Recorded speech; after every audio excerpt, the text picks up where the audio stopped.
Faye brings me into the other room, where she closes the tent flap before having me sit on one of the chairs. She reaches above the center of the table and lights an oil lamp hanging several feet down from the ceiling, though I don't see her use anything to ignite the liquid.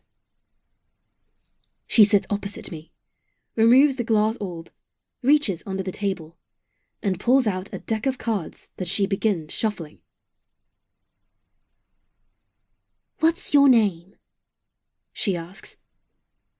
"Honora," I reply.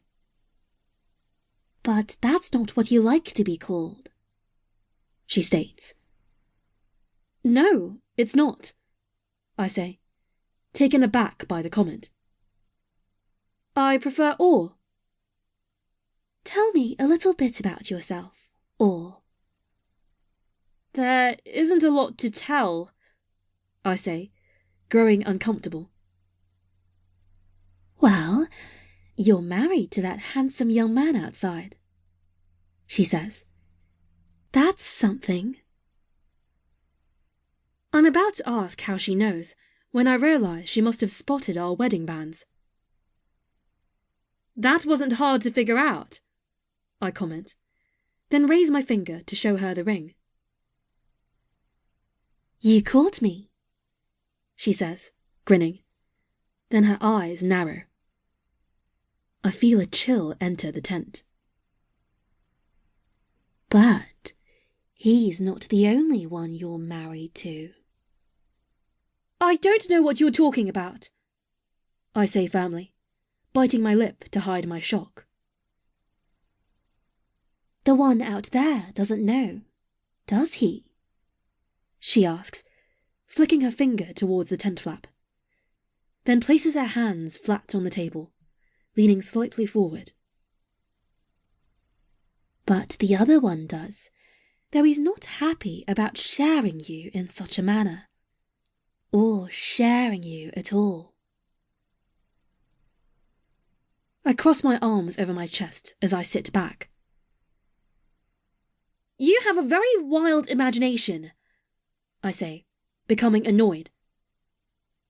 "I've been told that," she says, picking up the cards once again, shuffling them while holding my gaze.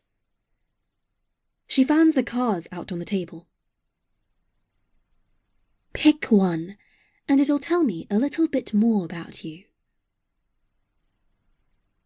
My fingers waver over the cards, finally selecting one towards the center. I place my finger on it, slide it out, and Faye collects the rest. I leave the card face down as she draws it towards her, then flips it over, revealing a young man in a Vagda uniform. Only, it's lacking the emblem for a particular kingdom, trying to juggle swords. "The 7 of Swords," she says. "What an interesting choice. But which description best suits you?" "Do I get to read it and decide?" "No," she says. "This is the side that'll determine where your path goes." She taps the card, which has a daylight and night side, and the night side faces me. "You have great turmoil approaching you, based on decisions that aren't yours to make. Everything in your life as it stands now will falter and cause you to question what is real and what is true. A heavy loss will be felt once this time passes, and there's no avoiding it." "Does your card tell you what kind of turmoil or loss?"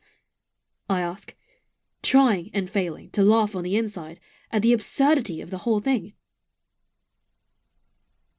"That's not how tarot works," she says, then spreads out the deck once again. "Pick your husband's card."